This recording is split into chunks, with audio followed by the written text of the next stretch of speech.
some of your friends come for you. Oh boy. Fellow allies of the district attorney, Fani Willis, want her to step away from the Trump election interference case in Georgia. Concerns are growing over her alleged love affair with Nathan Wade, the special prosecutor she hired to lead the case, one that's arguably the biggest of her career. Documents from Wade's divorce proceedings show Wade spent thousands of dollars on lavish vacations and even bought an airline ticket in Fani Willis's name.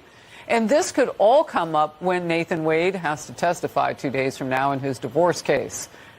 Meanwhile, attorneys for former DOJ lawyer Jeffrey Clark are demanding that all communications between and the Biden administration be made public.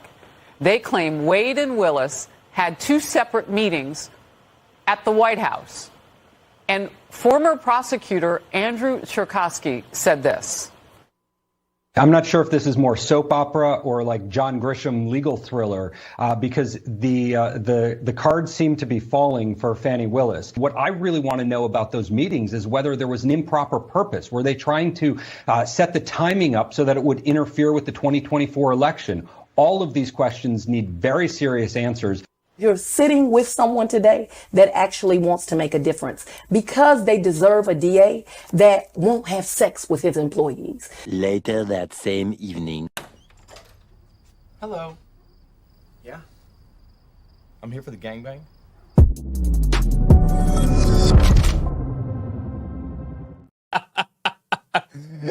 Hello. I'm here for the gangbang. I shouldn't laugh. This is a family-friendly show, okay? We're serious here, ladies and gentlemen. Today is Thursday, February 1st, 2024. Fani Willis and lover Nathan Wade, otherwise known as Big Fani and Loverboy, are now ordered, subpoenaed, to testify about their relationship under penalty of total disqualification and potential federal charges for themselves. Oh, how the turntables turn! White House refuses to hand over drafts of Biden's speech demanding Ukraine fire prosecutor Victor Shokin. Congressman Byron Donalds joins the show along with legal expert Mike Davis. My name is Benny Johnson, and this is The Benny Show. So it is February 1st. I want to remind you that in the month of February, we are going to have an ALX. Tell me if I'm missing a couple, anything. In the month of February, we're going to have multiple primaries for multiple different states. We're going to have Hunter Biden's testimony to Congress, James Biden's testimony to Congress. We're going to have a bunch of other massive bombshell hearings, including like the Mayorkas impeachment hearings. And so this is going to be a month of wild news coverage.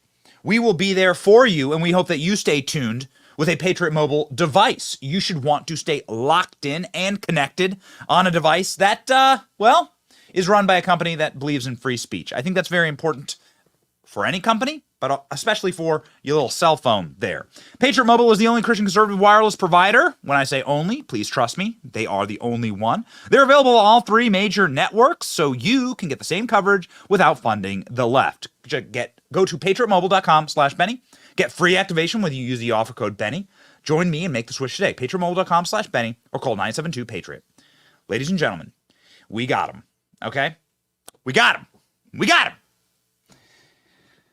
The Fani Willis saga is something that we have been covering for quite a while.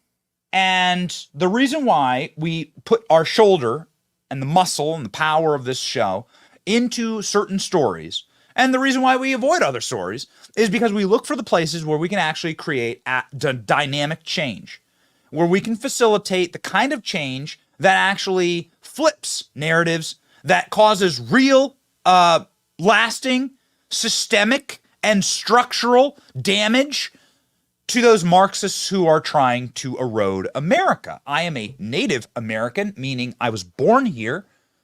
This is the land of my father, grandfather, and his father before him.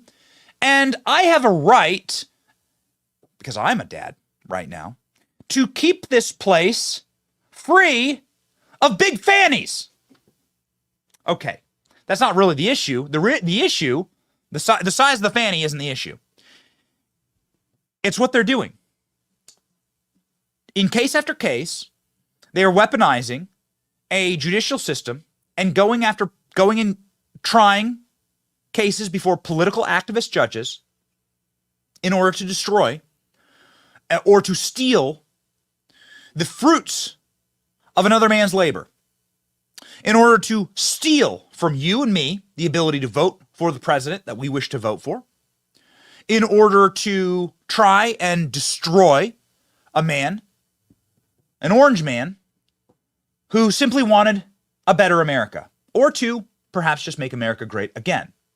Fani Willis is part of that. But you see, unlike some of the other cases, which are, all of them are very sloppy, but unlike all the other cases, the Fani Willis case is particularly egregiously, hilariously run by the lowest IQ dumbasses that have ever fallen ass backwards into the legal profession.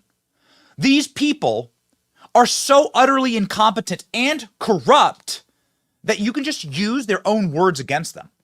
We don't even need to speak on Fani Willis or show you the reporting. We can just go to Fani Willis's own interviews and show you what a fraud she is. This is a little clip that we surfaced because we have a great research team at this company, and we found Fani Willis running for office in Fulton County.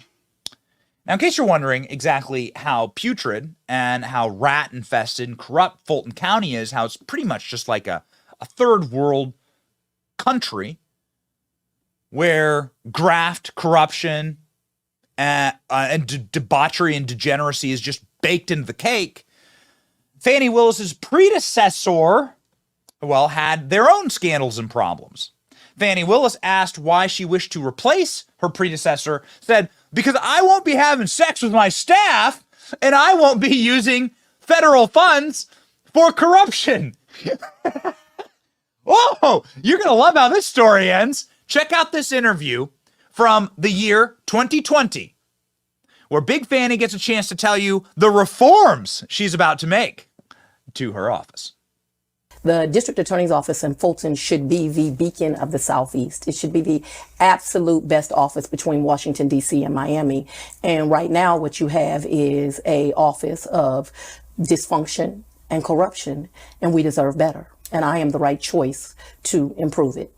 Corruption, Ms. Willis, that's a strong word to level against the office that Paul Howard has run for nearly a quarter century. If he gets reelected, it'll be more than 25 years. You have a DA sitting there that doesn't have the qualifications and the experience to do the job. What I can guarantee you is with my reputation, with my community ties, I am going to be able to attract the best and the brightest minds to that office. You're sitting with someone today that actually wants to make a difference because they deserve a DA that won't have sex with his employees, because they deserve a DA that won't put money in their own pocket when it should go to benefit children, because we deserve better. We deserve a DA that isn't corrupt. We deserve a DA that won't have sex with their employees.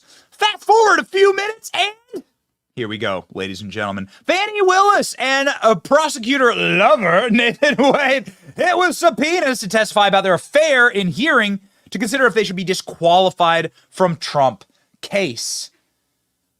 The work that we're doing on this program is having national, international ramifications. We have been calling this out way before anybody else started sniffing around. And we have been doing the TikTok of this and applying public, social, and social media pressure and influence against Fani Willis. And now, check it out. Fani Willis is now ordered to attend a hearing on February 15th, where she will be required to testify about the illegal activities of hiring her lover, of paying him taxpayer dollars, of misuse of taxpayer dollars. Willis, an elected Democrat, hired Wade in November 2021. Wade was a married man, now getting divorced because of his inability to control himself around Big Fannies. Big Fani and the prosecutor she's accused of having an affair with have been hit with subpoenas and to testify about their romantic relationship. Willis and Nathan Wade are set to attend a hearing on February 15th over whether they should be disqualified from the election fraud case against Donald Trump. That's 2 weeks from now. Oh, baby. It is going to be a wall-to-wall special for us this month. And a reminder, ALX, let me know, like Hunter Biden is testifying in Congress this month. Mayorkas' impeachment this month. James Biden is testifying this month. We're going to have a wild February. Please be sure to tune in. The latest twist in the drama engulfing the Trump prosecution came hours after Wade settled his divorce and the files were sealed. Oh, too bad. We already got them, baby. We already have the files and the expenditures. I think that we have it loaded into the show. Let's make sure that we have the credit card receipts so you can see for yourself what they were spending money on. One of Trump's co-defendants, Michael Roman, claims that Wade and Willis violated ethics with their improper relationship. Willis, an elected Democrat, hired Wade in November 2021 to help her with investigation efforts into the 2020 election. Since the Fulton County grand jury in August returned an indictment against Trump and 18 others, Wade has led the team of lawyers and assembled to prosecute the case. Oh, no. Good old Loverboy. Good old Loverboy and Fani. You scroll on down in that article, you see like the perfect image of Fani Willis in this moment. This is the image of somebody who is over her skis. This is the image of somebody who clearly doesn't have the chops for what's about to happen. It is really remarkable, too, the parallels between the corruption happening here and the corruption happening in Congress, the corruption happening with the Bidens. We'll get to the Victor Shokin case in just a second. There's some very interesting things happening there, but it's all the same. Public enrichment from the taxpayers to yourself, corruption, paying a spouse or a lover a bunch of money because they're so good at their job, and then pocketing that cash. It's the same thing. Biden did it with his family. Fani Willis doing it with her family. Cori Bush, member of the squad in Congress, doing it with her family. Bob Menendez doing it with his family. Gold Bar Bob. Same thing. Your government is corrupt. These people are demonic. They hate you. Willis vigorously defended Wade and his qualifications in a speech at an Atlanta church. See, she suggested that questioning Wade's hiring was rooted in racism. Okay. Got it. Well, it's not just this, though, ladies and gentlemen. There are going to be a lot of questions about Big Fani and Loverboy forthcoming, including, but not limited to, some of the whistleblowers that she's been illegally firing. Now, there are federal whistleblower protections that would extend to people that are using federal funds. The way that this works is if you get federal money, you're going to now be able to be federally prosecuted for the misuse of that money. You'd be shocked to learn that Fani Willis has been firing whistleblowers in her office that are saying she's abusing cash. Fani Willis axed employee who blew whistle on misuse of federal funds. Embattled Georgia DA has a pattern of ethical violations and abuse of power. So what's going on here is that Fani Willis got $500,000 from the feds. This whistleblower said, hold up, like, we're using this on swag and trips and MacBooks. This isn't the way we're supposed to use our cash. And Fani Willis fired her. Well, were those trips with Nathan Wade? Are those the trips that we see here in the receipts from Nathan Wade? You can see here the actual credit card bills this is because of the divorce proceedings. Just a reminder that Fani Willis is going into the church, cloaking herself in righteousness, saying that her breaking up a marriage and cheating on or having the husband of this woman cheat with her is some type of like righteous mission that she's on. It's demonic, sick stuff. You can see here the airline trips, the Carnival cruise trips. They were going on Carnival cruises together. They were going to Napa to have wine retreats together. Oh yeah, baby. It's very, very interesting what Fani's doing here because now she's opening herself up to, one, whistleblower prosecution because she is engaging in revenge tactics against whistleblowers, and two, misuse of federal funds, which is a real no-no. That'll land you in prison for a long time. Here is the audio tape of Fani Willis. You'll hear Fani Willis's voice here, and the whistleblower who was recording her. So what else do they have on tape from Fani Willis? And you'll hear Fani Willis saying, oh, okay, I have nothing to do with that, and then firing the person. Watch. If you had to give me a sentence, what is the sentence theme? Once I told him about his, respectfully and in an email, about his lack of leadership and the fact that he wanted to do things with grants that were impossible. And I kept telling him, like, we can't do that, and questioning stuff. He would take me off projects, tell people I wasn't doing what I was supposed to because I questioned him. Because I understood, I helped write that grant. I knew what was in that grant. He told everybody in front of Crystal, Deontay, everybody, we're going to get MacBooks, we're going to do that, we're going to get swag, we're going to use it for travel. I said, you cannot do that. It's a very, very specific grant. Took me off. I questioned Junior DA. There's kids in there from out of the county, all this.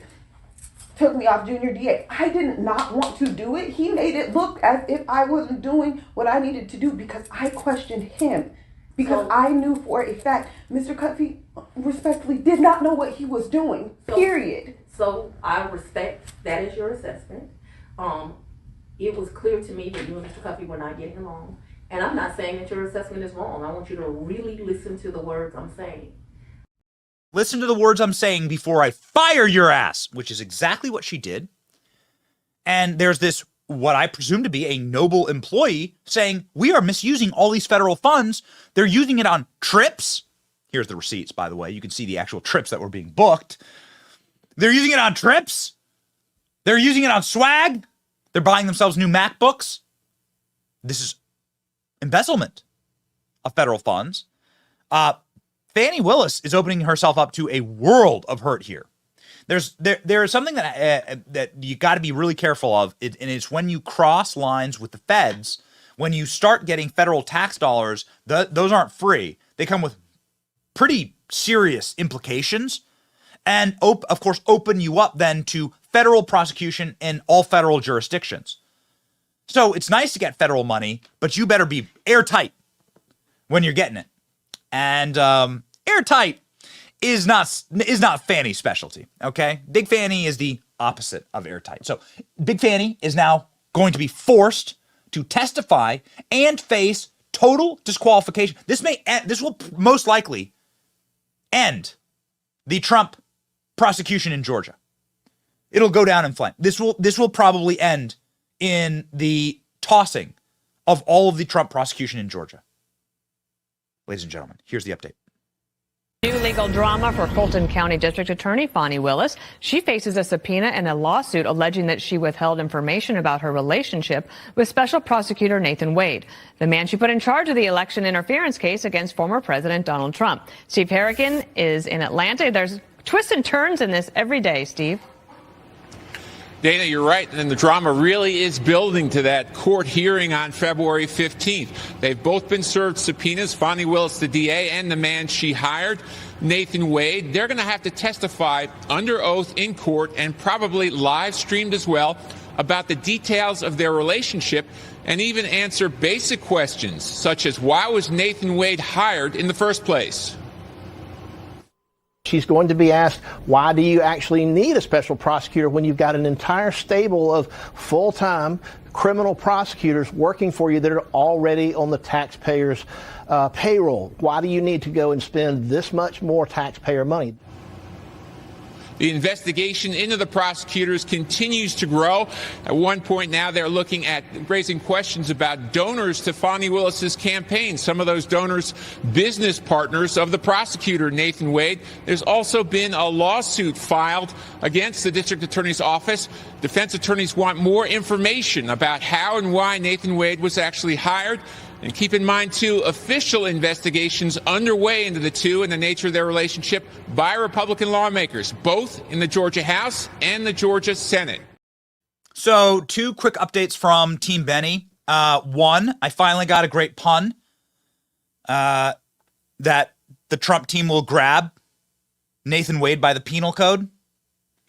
That's a good one. Well done, producer Robbie. Producer Danny has informed me, Danny loves going to Napa, that he did not go to Napa with Fani.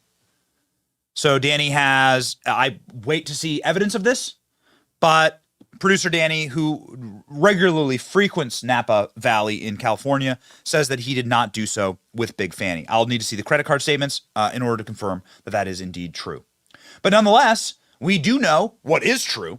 And what is true is that the two of these people are going to potentially, because of their own inability to keep it in their pants, may do hard time. I know. Too easy, right? But seriously, this could mean the end of the Trump prosecution in Georgia. Check it out. Circle February 15th on your calendar, because Fani Willis and Nathan Wade will have to tell the truth in court. And there's a statement that Fani Willis has to submit by Friday.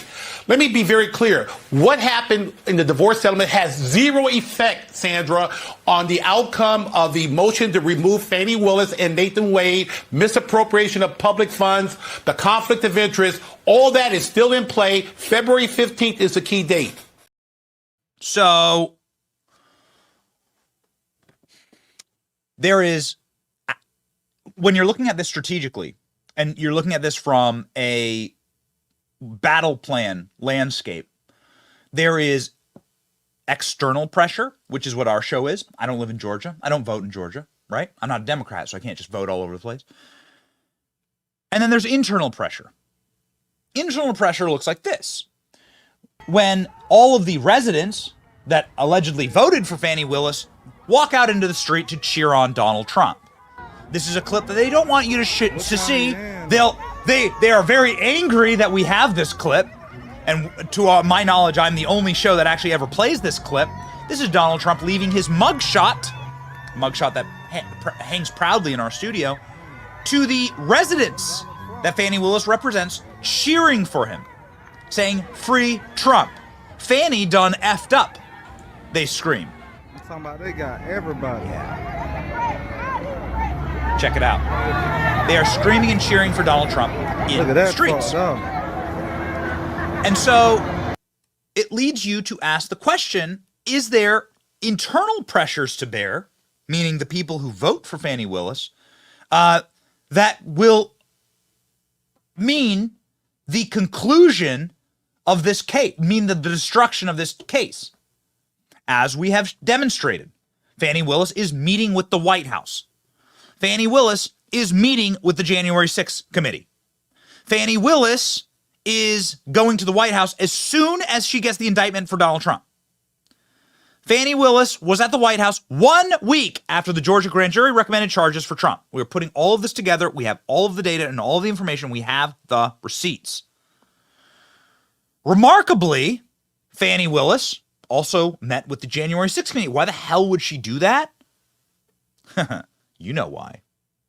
And so people are starting to get quite upset at Fani Willis.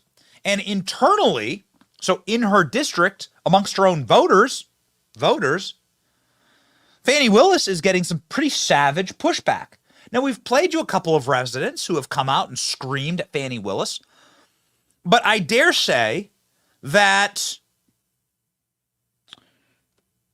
and I think we're going to have to put an adult warning on this one, a single resident going up and doing an impression of Fani Willis with Nathan's hot dog takes the cake. Okay? I'm not trying to get Fani Willis excited, talking about cake here, but or Nathan's hot dog, but I'll let you see it for yourself, and you decide if the situation in Fulton County itself is getting untenable for Big Fani. My name is Fat Ass Sass and Crass No Class, Fulton County. I'm incognito today, y'all, because the white folks is after me. I got a little bit of a PR problem. Natalie, you might be able to help me with. I could use the name of your PR firm. You know, the one that got you on the top 100 list? That's the kind of PR I'm looking for.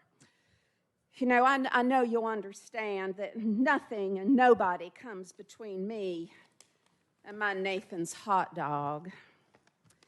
Yeah, come on up in here now, my dark and lovely lunch. Oh, yeah, there you come on. Yes, my PR firm, all they tell me to do is take me to church. Yeah.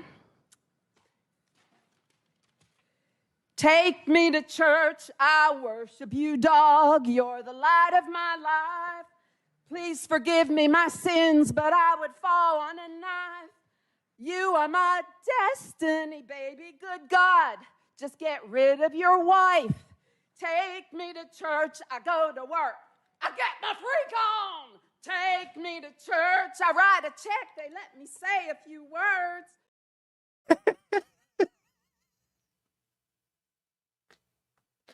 I don't think you come back from that politically.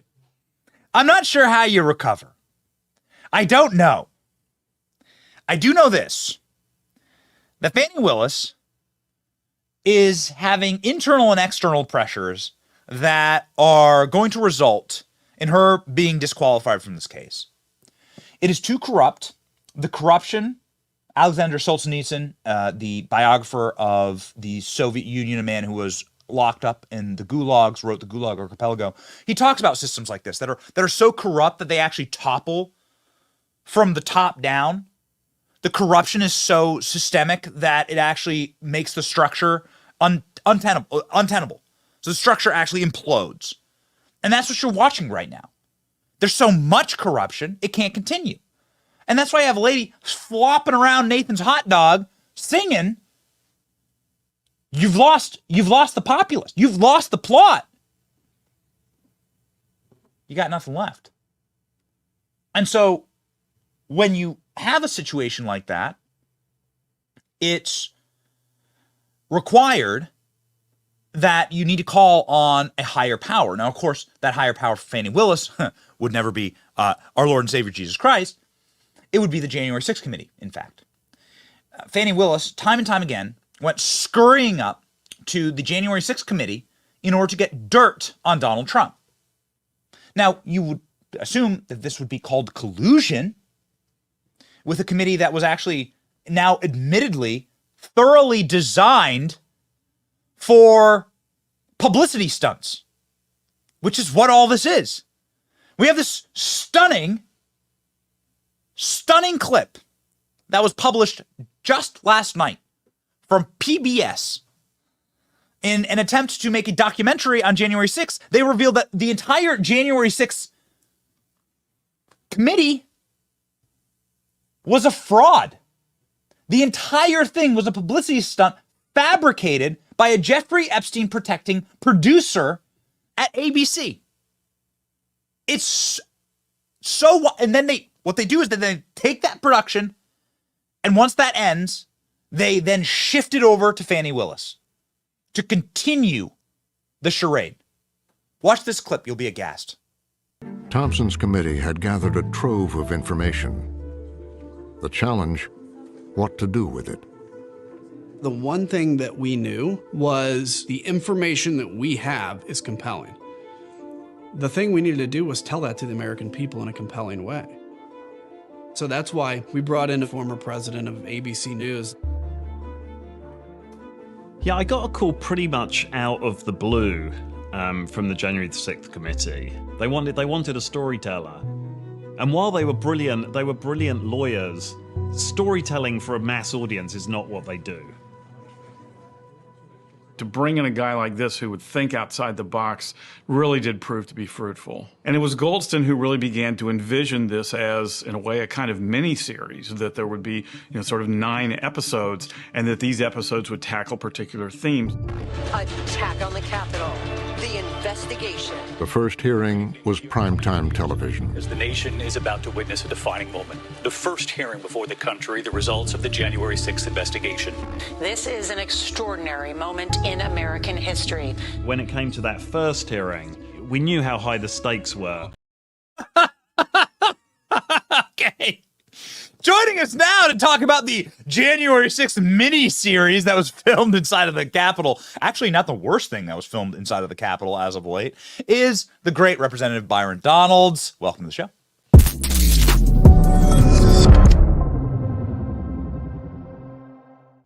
Congressman! It's shocking that you weren't asked to be part of the mini-series that they had filmed for primetime television with all the other actors in the January 6th committee? Well, they knew I wouldn't follow the script, and that's the problem, Benny. And they knew Jim Jordan wasn't going to follow that script. They knew Jim Banks was going to follow that script. And let's go back.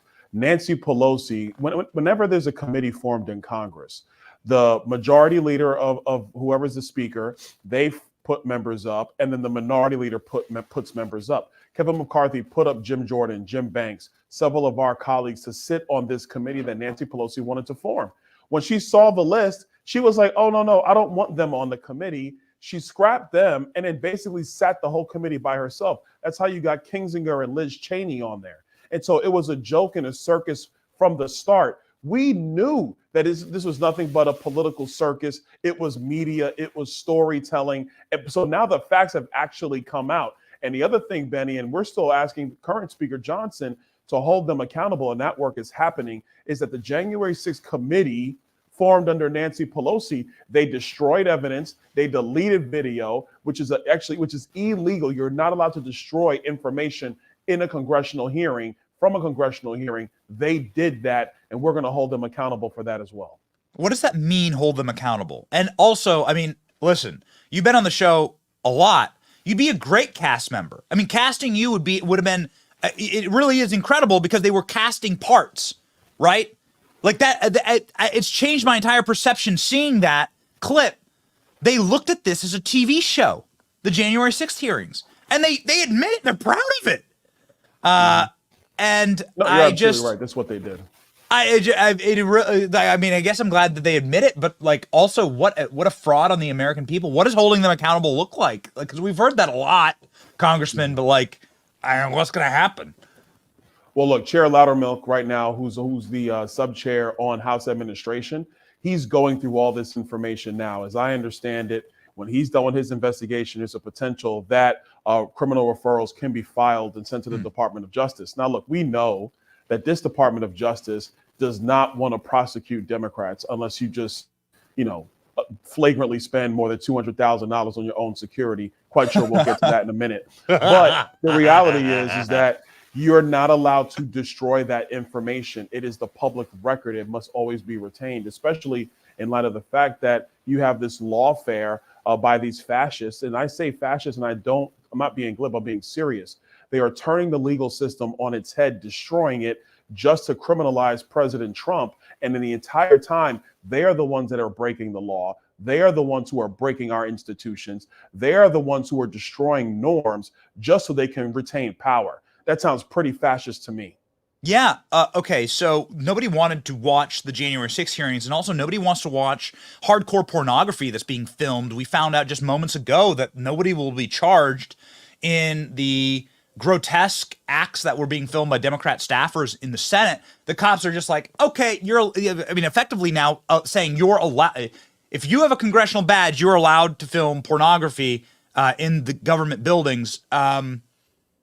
Is that a memo you have to send now to your staff? Like, don't do that? Look, I don't have to send a memo like that to my staff because they already know what would happen. They'd be fired on the spot. And whatever I could do to hold them accountable past that, I would. I mean, look, this is a travesty, man. This is a joke. We have people up here in the nation's capital who do not take this nation seriously. Yes. They don't take their oaths seriously. And if they happen to work for a member of Congress, they don't take that responsibility and that duty seriously. They're chasing their own ends, their own careers. And this is what's wrong with the country now. And people say that all the time, what's wrong with the country? It's not the American people. They're the ones who are getting this right. It's the people up here on Capitol Hill. So that's why elections do matter. I know we could talk about elections and what happened in 20 and beyond, but you got to show up and do the job, because if you don't, these people, they want you to not pay attention to what they're doing. They don't want accountability. They don't even want transparency. They just want to deflect and they want to blame. And I find that to be ridiculous. I don't even know if that staffer's still here, but you just can't be getting, you can't be having your legs spread in a congressional hearing room and there be no consequences. I'm sorry. Sorry. There's just some levels of decorum that have to be maintained. That's right. I hope you have plenty of Lysol wipes whenever you go into a hearing room. And also, for me, it wasn't shocking because I'm used to seeing, I'm like, as the American taxpayer, I assume that we're just going to be effed over in these rooms day and night. But I was shocked to see that in my social feed. clearly you should charge somebody for these acts of lewdness and everything, but what do I know? I'm not a lawyer. I do know, however, that Fani Willis isn't behaving like a lawyer either. Fani Willis is doing, I think, kind of like the same thing with taxpayer money down in Georgia. And you're talking about these criminal cases against Donald Trump and how embarrassing and fascistic they are. But this is just reaching levels of hilarity with Big Fani and Loverboy using federal funds and then misusing federal funds, trying to hide it, firing whistleblowers. She seems like she's in a real world of hurt right now. Do you think this case is going to stand? Will we see her disqualified on February 15th when she has to answer in court with these subpoenas? I hope so. I'm telling you, Benny, I hope so. If there's any semblance of help for our judicial system, then these attorneys, they got to be held accountable as well. They don't get to just hide behind the fact that they have a law license and that they're prosecutors, and that just gives them impunity to do whatever they want.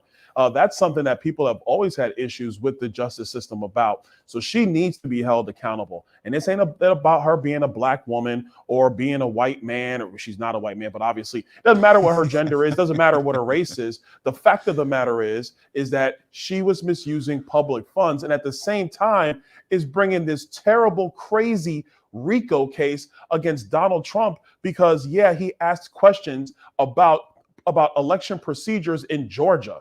Last time I checked, you're allowed to contest elections. There's nothing wrong with that, except, of course, if you're a Republican who's trying to hold the Democrats accountable. Now it's criminality according to them.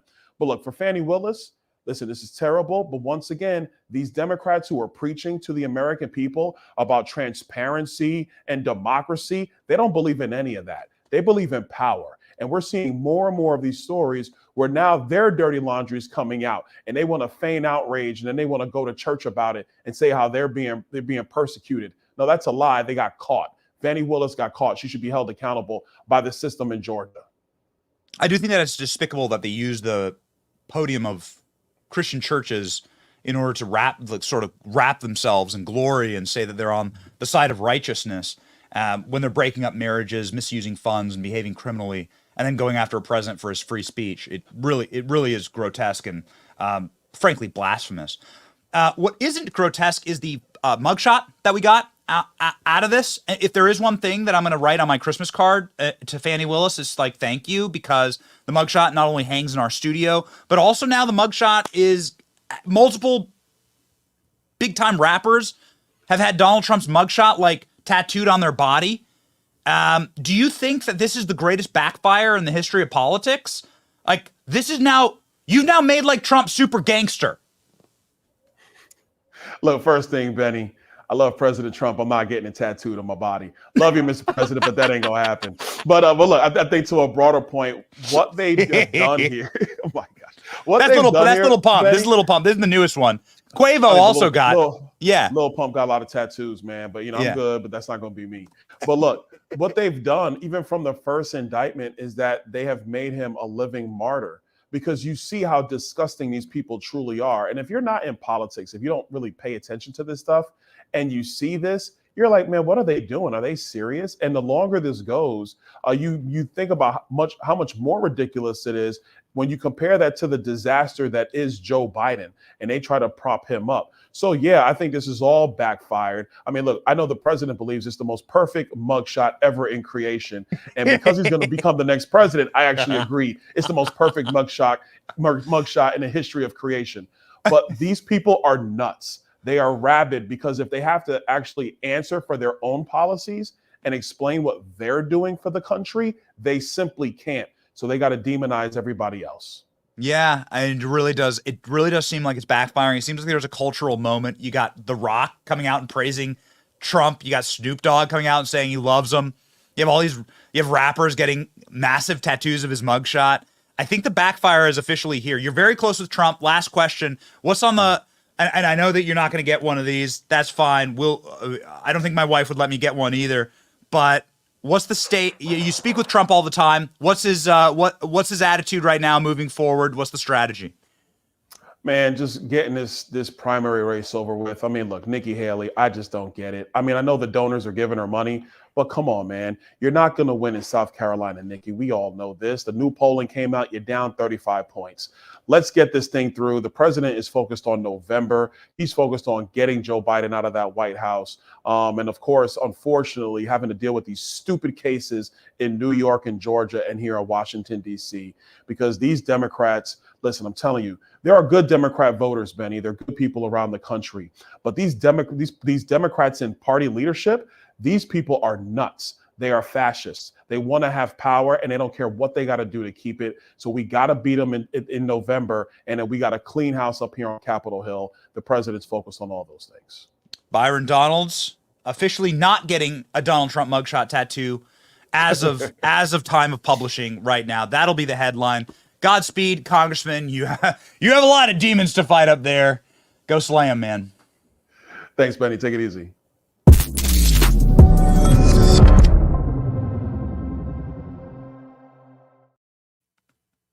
Ladies and gentlemen, it is so fun to be able to do these shows and to sort of like get a raconteur with members of Congress who we can platform because they're really like great, like they're like good people, right?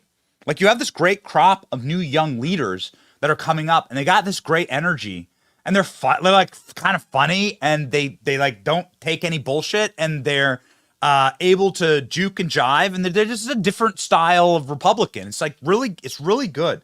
Another good one from Florida, Anna Paulina Luna. She works with Byron really closely, and we wish to have her on the show more. Ladies and gentlemen, we've been traveling around the state of Florida and going to various congressional districts. We were traveling this weekend, went down actually to Byron Donalds' district.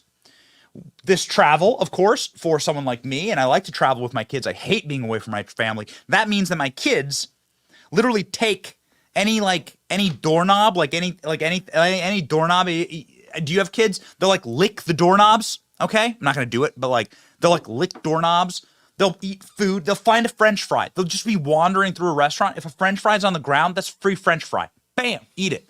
Okay, lollipop that's been like half eaten. Bam, that's free lollipop. Boom, best day of my life. That makes it kind of tough to stay healthy, especially when you are a member of society that doesn't lick the ground as you are walking on it. And so that is why I'm very proud to be a customer of the Wellness Company. The Wellness Company ensures that I have the medications at hand that I will need in a parenting situation where there are little bugs that go through. I mean, we are rip-roaring in our family right now. Royce will tell you, I was like sick. I was like sick as a dog yesterday. And that's because we were traveling, right? The Wellness Company makes sure that these cases have everything that we need, from a tick bite to COVID-19 to the next bioweapon manufactured in a lab. You get life-saving medications, emergency antibiotics, Z-Pak, and more. Go to twc.health/Benny, twc.health/Benny, and enter the code Benny for 10% off the Wellness Company. That's 10% off with the offer code Benny. Stay healthy today. Ladies and gentlemen, apparently the White House is refusing to hand over the drafts of Biden's speech demanding that Ukraine fire the prosecutor, Viktor Shokin. House Oversight is demanding this, and the Biden White House is balking. Now, something we didn't get a chance to ask Byron Donalds about, he's on Oversight, is about what they're going to do with the Hunter Biden and James Biden interviews that will happen later this month. This is another sort of over the target situation, because this is what caused the entire collapse of the Biden crime family. Everyone's like, wait a second, you called for the firing of this guy who was going after your son, and then you guys got paid tons of money. You need to give us all the information around that. Joe Biden, of course, bragging on camera, son of a bitch, he got fired. Well, now the White House is saying, Ladies and gentlemen, here's the news. Earlier. Do you believe that Joe Biden or Hunter Biden got bribes? We I do not want to deal in unproven facts, but my firm personal conviction is that, yes, this was the case. They were being bribed. The fact that Joe Biden gave away $1 billion in U.S. Money in exchange for my dismissal, my firing, isn't that alone a case of corruption? That's the actual prosecutor himself, Victor Shokin, doing an interview. Guys, we got to get Victor Shokin on the show. If he's willing to do an interview with Fox, he can come on this show. Let's get Victor Shokin on the show. I would love that. The Oversight Committee is now demanding that the White House turn over all material about Joe Biden trying to manipulate cash into the back pockets of his family. This is how the grift worked. We have, of course, our handy chart. Ladies and gentlemen, it goes like this. The Burisma organization pays the Bidens in order to get the prosecutor fired who's looking into them criminally. Biden is able to withhold aid, taxpayer-funded aid, as leverage on Ukraine to get this done. And then Burisma continues to pay money to the Bidens. And it goes like that in a little circle. Until, of course, Trump gets elected. Yeah. So, ladies and gentlemen, what will happen in a new Trump era? Trump term 2.0. The man who's in the running to be Donald Trump's new attorney general, at least acting attorney general, probably couldn't get Senate confirmed, but we'll see. Nobody really wants to go into the Senate these days. Don't have enough Purell, Lysol to enter a Senate hearing room. Good God. Mike Davis joins the show now to talk about the many, many, many legal ongoings of our nation.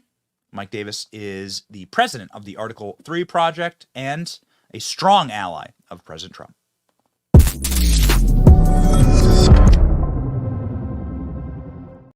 Mike, I don't want you to get Senate confirmed now for your own health and safety.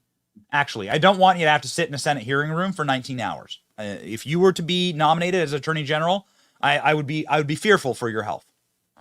Well, and I would also only get one vote, Ben, as you know, from our home state Senator Chuck Grassley, and it would be a charity vote, and it would ruin his 65-year political career. So I don't think Attorney General is in the cards for me. I actually want to be Trump's viceroy of D.C., and I will clean up D.C. overnight. We will not have any more crime. Carjackings would go away. Murders would go away. It would be cleaned up fast. Ladies and gentlemen, I don't know if we have the actual tweet at hand, but let's go ahead and grab Mike's tweet about this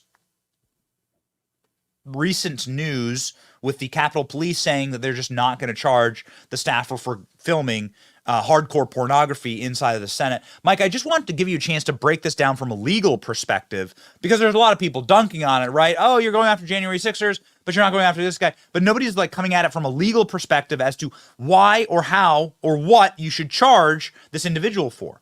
For those of you unfamiliar with this, we've had a hard time covering it because the image and graphics of it would get the show taken down because a staffer went in and filmed hardcore pornography, posted it publicly inside of a Senate hearing room.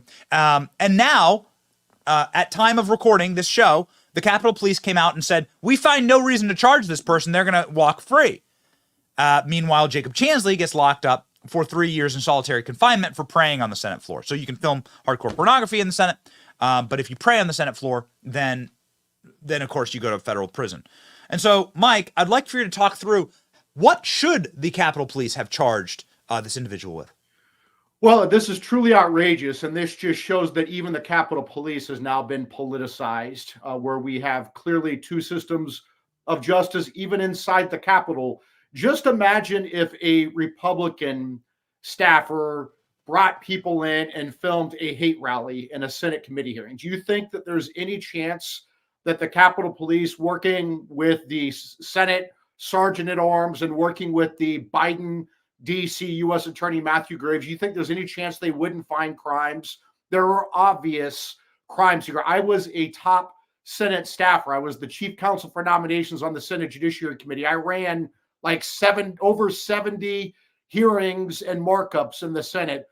I don't remember seeing in the rules where you can film porn in these Senate hearings and markup rooms when the senators are not there. That is trespassing When you're a Senate staffer, you can go into these rooms for official business. You can't take your lover into these rooms and film porn and then broadcast it on the internet. That's called trespassing. It's also called misuse of government property. It's called misuse of government funds. It's lewd acts.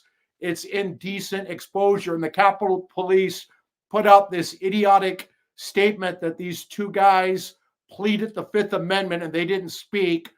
So therefore, apparently they didn't have enough evidence. They have the video that these two guys produced and put on the internet. Did the January 6th defendants speak?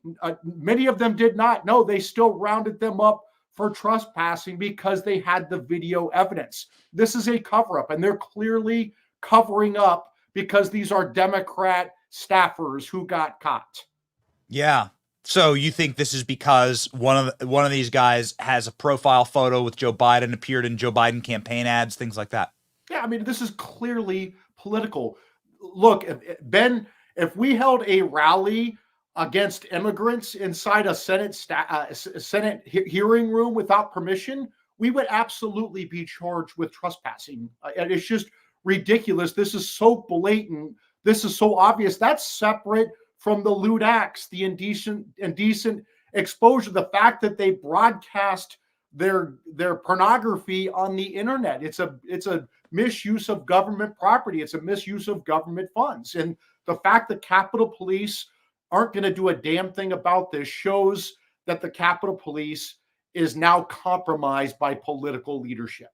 Truly, truly embarrassing. Misuse of funds, you list in one of the many things that they could charge this person with. Misuse of funds, it's something, however, that may come back to haunt Big Fani down in Georgia. We've been covering nonstop how Big Fani is indeed going to potentially be facing some real troubling charges here and is facing disqualification from the Trump case because she's spending taxpayer dollars, which is always there's a lot of strings that come with taxpayer dollars, right? And you open yourself up to federal jurisdictions by using federal money and federal charges.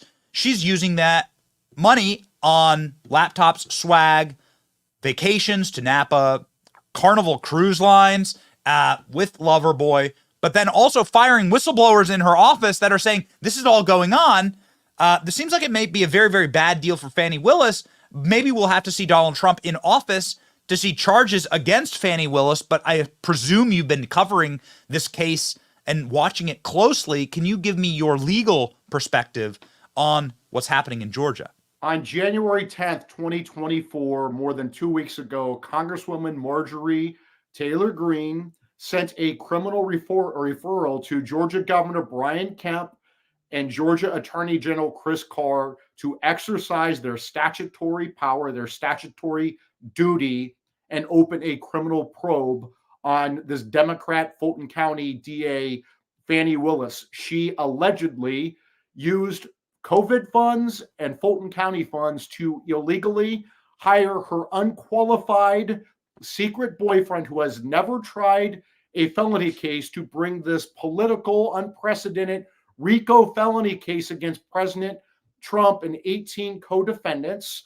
She paid her boyfriend, her alleged boyfriend, substantially more than she paid other special prosecutors who were actually qualified, and she allegedly took illegal kickbacks in the form of these lavish trips around the world, Caribbean cruises and Napa. So it sounds like Big Fani sold her fanny to her boyfriends on taxpayer dime, and Governor Kemp and Chris Carr, these two weakling Republicans down in Georgia, need to open a criminal probe. Article3project.org has an action page on this right now. You can go to article3project.org and click on action, and then click on the Fani Willis action page. It will show you how you click a button. It will call Kemp's office. It will call Carr's office. You can email them. You can light them up on social media. We need them to open a criminal probe here on this obvious corruption, obvious politicized and weaponized Justice Department. She even paid her boyfriend to meet with the Biden White House twice before they brought this political prosecution against President Trump and 18 co-defendants. Serious question for you here, Mike. Do you think that Fani Willis will get hard time for giving the taxpayers the shaft? I don't, she should, because Marjorie Taylor Greene laid out several potential state charges under Georgia criminal law. There's a violation of public oath, bribery, improper influence of government official, racketeering, false statements and concealment, Fulton County's gift ban. There are so many potential charges, but Governor Kemp hates President Trump, and he knows that Fani Willis is the one person who can make President Trump's life hell between now and November 5th, 2024. Governor Kemp needs to put aside his Trump derangements and do his damn job, and so should his little coward Attorney General, Chris Carr.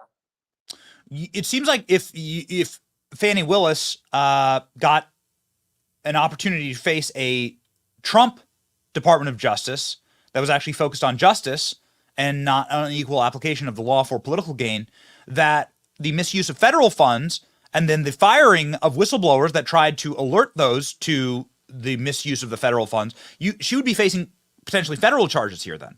Yeah, I mean, she should be facing federal charges right now. I would encourage FBI whistleblowers to go to Senator Chuck Grassley's office or assistant U.S. attorneys down in Georgia, federal prosecutors down in Georgia. If they are being blocked from pursuing Fani Willis for potential federal charges for honest services, for not providing honest services, which is a federal crime, also the misuse of COVID funds, if these federal prosecutors or federal agents are being blocked by Biden's U.S. attorney down in Atlanta, they need to contact the whistleblower hotline in Chuck Grassley's office in the United States Senate, because I work for Chuck Grassley. He will not put up with this for a second. We thank you, Mike, for your effort in spanking Big Fani, and we hope she gets a pounding in court. Oh, God. Thank you, Ben.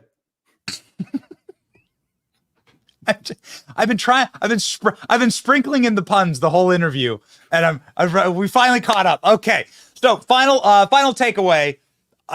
Donald Trump's very close with you. Obviously, you're somebody who has put some of the best Supreme Court justices on the court.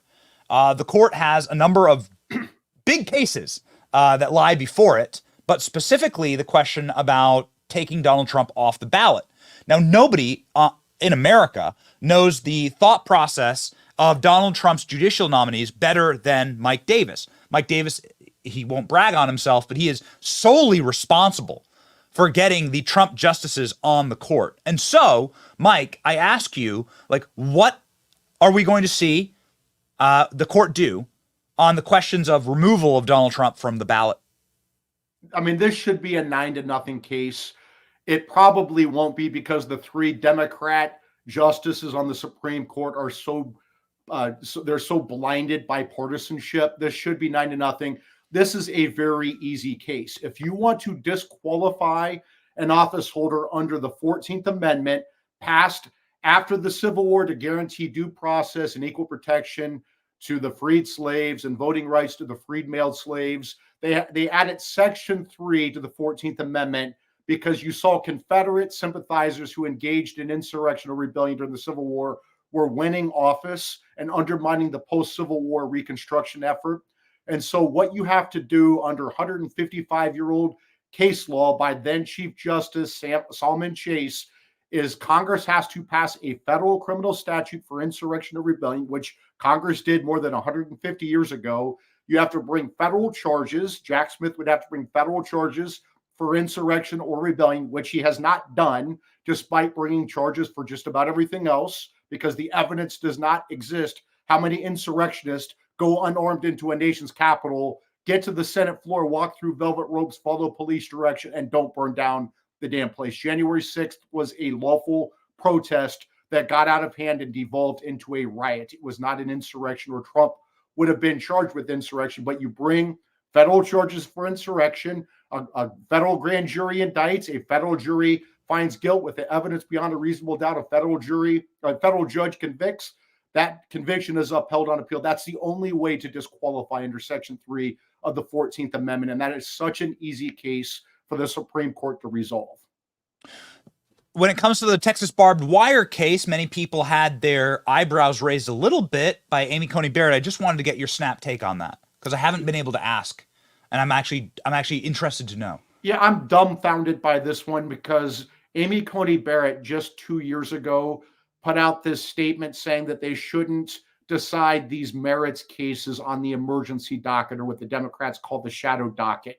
And she said that if you want to decide these big important cases, you should do it through the regular process where you grant cert, you have oral argument, you have briefing, you have deliberations. You don't do midnight rulings, snap decisions, and rule on these weighty constitutional issues without going through the regular process. And that's exactly what the Chief Justice and Amy Coney Barrett and the three libs did with this case. They got the law just completely wrong. And frankly, Amy Coney Barrett should be ashamed of herself. She's being a total hypocrite here. She just went against what she said 2 years ago. And maybe she should stop being fearful of these left-wing protesters and do her damn job. She has lifetime tenure. She has pay protection. She has U.S. Marshals. Do your job, Amy. Yeah. The final thing, the ruling about the agencies. You have to. This is the big one that's coming up. The ruling about federal agencies and the power that they have. You're going to have to remind me of the name. The Chevron case. Yes. Sorry. Yeah, I'm so sorry. This again, I was thinking gas station. I was like, gas station. Chevron.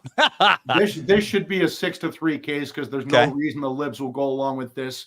Basically, it says that our elected members of Congress write our laws, not unelected bureaucrats, the Tony Fauci's of the world and the executive branch. If you want laws written, Congress has to do it. Not Tony Fauci, and we certainly don't have to defer to their interpretations of their own laws, their own statutes, or their own regulations. And this is very important for the American people to take back control of the federal government from unelected bureaucrats. And so this is going to go down in flames. It should. It should be 6-3.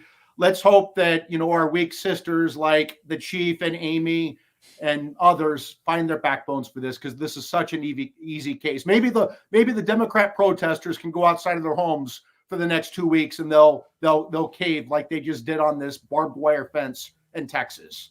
Yeah, we'll see. Looking forward to your vice chancellery of Washington D.C., Mike. It shall be glorious. Maybe I'll even go back to D.C. once you're the vice chancellor. I refuse to enter this. It will be very clean. It will be very safe. I refuse to go into the city right now, and I'll refuse to go into the Senate. Not enough Purell on earth to get me into the U.S. Senate right now. Godspeed, Mike. Thank you for educating us. Thank you, Ben.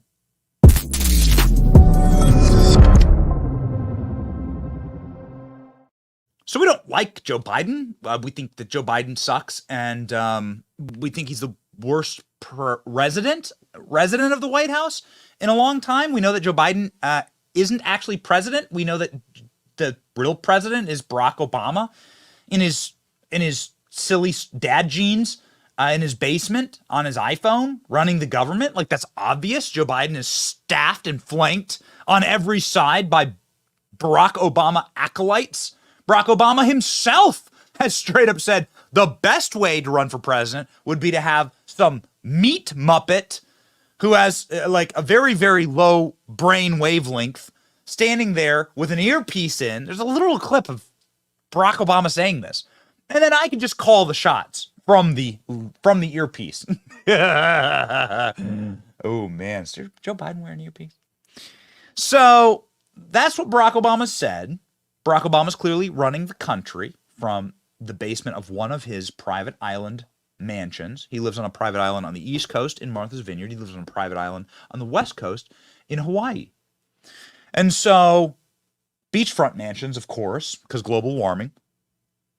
That being said, it has shocked me how what we believe is also a very closely held core belief of White House staff. And that has been revealed by James O'Keefe in new bombshell undercover hidden camera recording with one of Joe Biden's cybersecurity chiefs, who's so good at his job, in fact, that he met up with James O'Keefe on what I'd have to assume is some type of date James O'Keefe dangling himself out there now as bait. His disguise was literally just showing up as James O'Keefe. Like, he didn't even have to wear like the fake nose and the mustache. He's just James O'Keefe. Anyway, what he found out yesterday was that a member of the Biden White House, a guy named Charlie Krager, who's the White House cybersecurity policy analyst, straight up admitted that Joe Biden has dementia, the early onset symptoms of dementia, that Joe Biden isn't there. And nobody actually wants him to be there. That everyone in the White House wants him to not run again. This is incredible. The fact that this isn't international news, well, shows you the state of journalism. Here's a real journalist, James O'Keefe, doing the real work of telling the truth. Watch. Everything that Biden is doing, I love his policies. Just witnessing it, just looks, it's a bad look. I mean, he can't, struggles to talk. Yes, he's no Barack Obama. Is he going to be the nominee? Yes. And she will be the vice president nominee. Yeah, I don't... There was a debate about removing her from the ticket, but sadly they didn't. I agree with everything Biden is doing. It's just his cognitive ability. Like, I have a grandfather who's 91. Okay. And Joe Biden is worse than my grandfather who has dementia. Yeah. You know, he's sort of walking like this, and he's sort of like, you know, and I think that voters are going to look at that, and it's going to hurt us. I think that independents are going to look at that, and they're going to be like, I can't deal with that. But with him, I know. He's got dementia. Yeah, well, I don't think he has that clinically yet. Not yet. But he's definitely slowing down. My question is, are the people like your colleagues or the White House or whatever, do they get it? Do they know that? You know?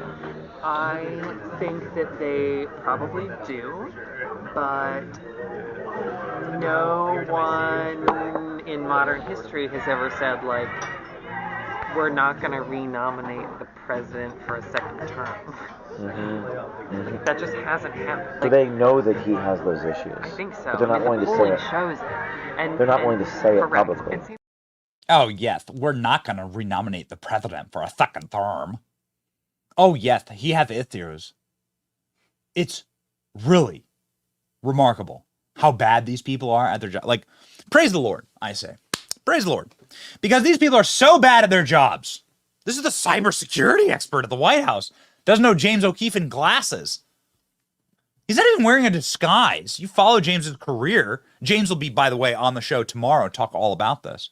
If you follow these guys' careers, then you know that James O'Keefe has these ridiculous disguises, or has these outfits, or has these like other these other women or men to like go there and do these dates for him.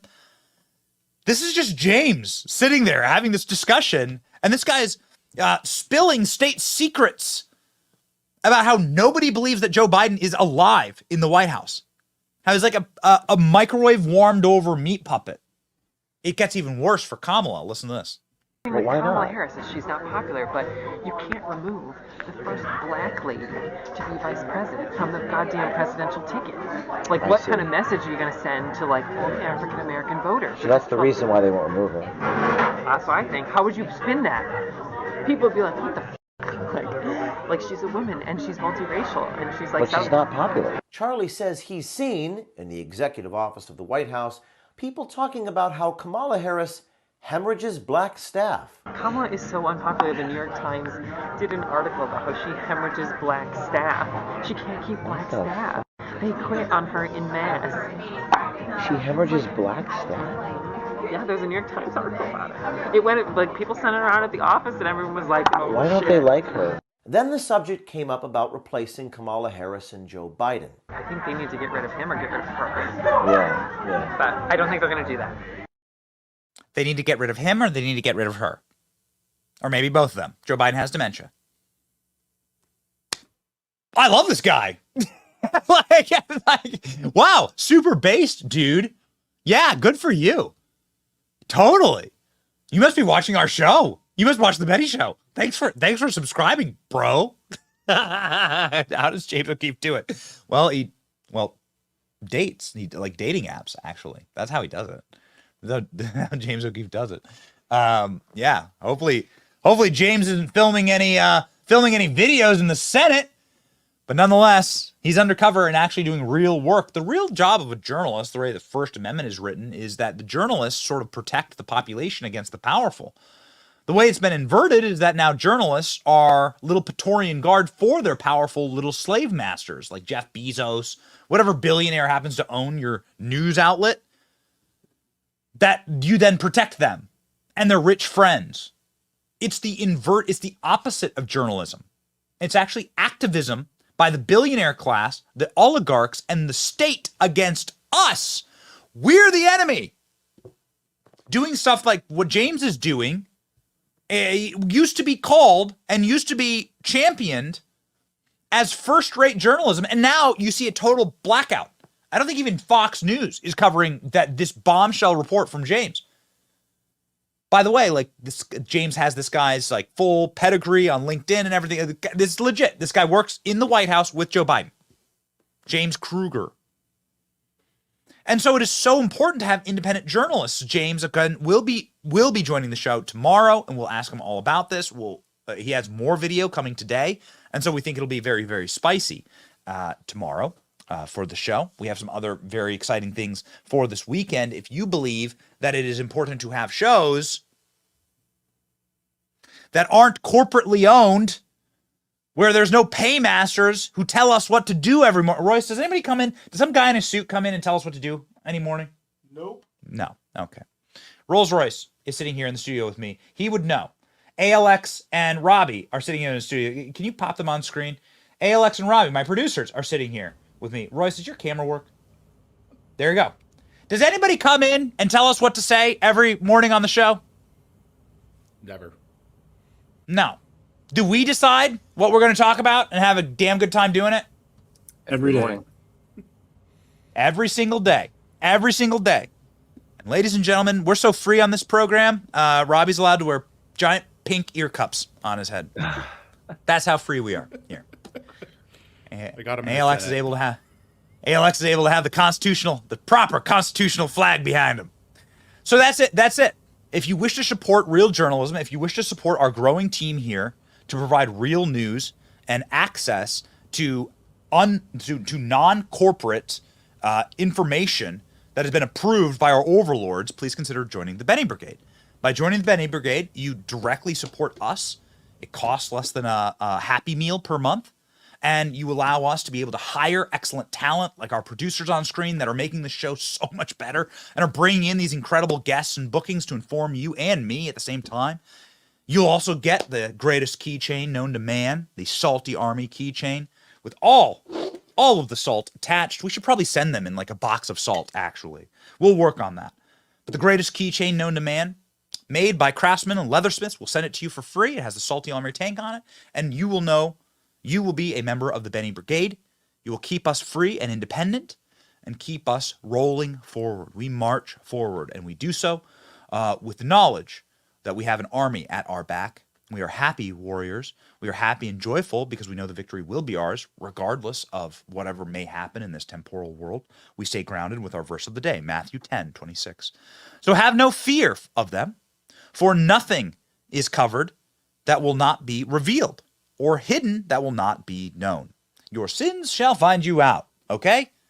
And these people, like Fani Willis, who's going after Trump in a RICO case, is now facing her own charges in a RICO case. Isn't that incredible? In her own racketeering and misuse of federal funds and power.